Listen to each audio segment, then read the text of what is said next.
Briefly, tell us about yourself and why you're running for the leadership of the Alberta New Democratic Party. Well, my name is David Eggen, and I'm the MLA for Edmonton-Calder with the Alberta New Democrats. Also, I'm a teacher. I was a teacher for 20 years and still am a card-carrying member of the Alberta Teachers Association. And I've lived in Northwest Edmonton for about 22 years now, and that's where I've raised my two daughters, and that's where I'm likely to stay for a good long time. Briefly tell us about the general views of education in Alberta and the priorities that you see for public education. Well, I know that we have an excellent public education system here in the province of Alberta. Like I say, I participated in it for almost 20 years. My children were educated there too, and I think that we are proud of what we have achieved in public education here in the province.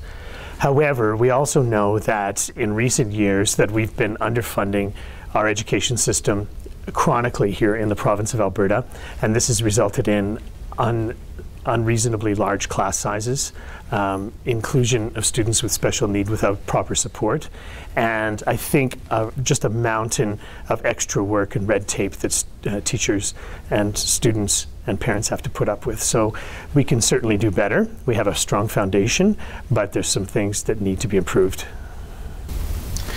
Unstable education funding over the past few years has resulted in teacher cuts, larger classes, reduced support for special needs students. How will your government, under your leadership, ensure stable, predictable, and adequate funding for our schools? Well, it's very important not just to buy the logic of conservatives, both Wildrose and PC, that we can't afford to run a top world-class public education system that ensures that nobody gets left behind, that equality and social justice is maintained, and the integrity is maintained for the future as well. If anybody tries to tell you that we can't afford public education in this province, they're simply not telling the truth. Alberta New Democrats know that we need to invest now in not just money, but in regulation to ensure that reasonable class sizes are maintained so that both teachers and students are not put into a pressure situation that compromises their learning and their professional capacity to do their jobs. We know as well that the uncertainty around funding makes it very difficult for school boards, for schools and classroom teachers to adequately plan on a long-term basis. And we know here in the province of Alberta that it's not a budgetary problem that we have in our cycle of boom and bust, but it's a revenue issue. And the more that we can capture the revenues with progressive taxation, with proper corporate tax rates, and to ensure that we capture the full value of our non-renewable energy resources, the better able will we be to ensure that public education is funded for now and for not just the foreseeable future, but for the long-term intergenerational future. The Task Force on Teaching Excellence report has raised a number of issues in regard to governance and regulation of the teaching profession. What would your government, under your leadership, recommend or abandon from the report? Well, I think that the task force, recent task force on teacher excellence and teaching excellence was nothing but a backhanded, vindictive attack on the profession of teaching, on the integrity of classroom teachers, and on the profession as a whole through the Alberta Teachers Association. I sit in the legislature day in, day out, and you don't have to scratch the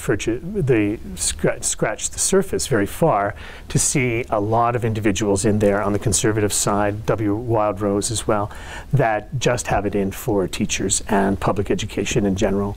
And the more that they can compromise that and open the door to private education, the more successful they feel. And so the task force on teaching and learning excellence was nothing more than a front for that sort of attack. And so there's little or nothing that I would keep from it, but I think it's a chance for us to learn a tough lesson, but an important lesson that we must stick together as a profession and those of us who share progressive values to ensure that these sorts of attacks don't come again. And it's a political world out there. We teach within a political world, and we fund our schools within those politics. And the next time that someone comes up with this vicious sort of backhanded attack, we'll be there as New Democrats, stronger in numbers, to stand together with teachers to ensure that somebody doesn't try that again. The Inspiring Education Initiative was designed to further transform education in Alberta, as it is viewed as one of the top performing systems globally. What elements of inspiring education do you think need to be maintained, and what should be adjusted? Well, inspiring education was part of, I think, a consultation process that's been going on even far before the Inspiring Ed, and indeed right up to this present day. And what I'm starting to see, and I think many teachers are starting to feel, is that we're being consulted, but there seems to be another agenda that's being played behind the scenes. And so while we might be asked for ways by which we can improve, we also somehow are being asked to lose some of the professional autonomy and integrity that we have with our profession as teachers. And so the Inspiring Ed certainly had some good ideas. I can say that the mentoring concept for new teachers, I think, is a great idea, but it needs to be something that's funded. If I'm, as an experienced teacher in a mentoring position, then it certainly has to be acknowledged both with time and or money, so that it follows through and it's not just something on paper. I think inspiring education is problematic, as other task force initiatives have been even more recently, in that its attempt to compromise the autonomy and integrity of classroom teachers and the professional capacity of the Alberta Teachers Association. We are always in a tension of a struggle between the government of Alberta and the people who actually deliver the education on the ground in regards to autonomy and integrity. And we know, as Alberta New Democrats, that the more you empower teachers, the better quality education you end up with in the end. Do you have any final thoughts to leave for Alberta teachers?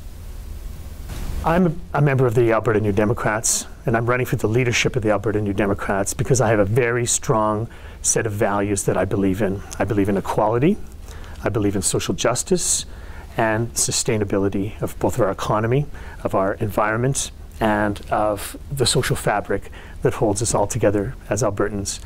Now more than ever, Albertans are looking for a progressive change that reflects the values that they believe in their hearts.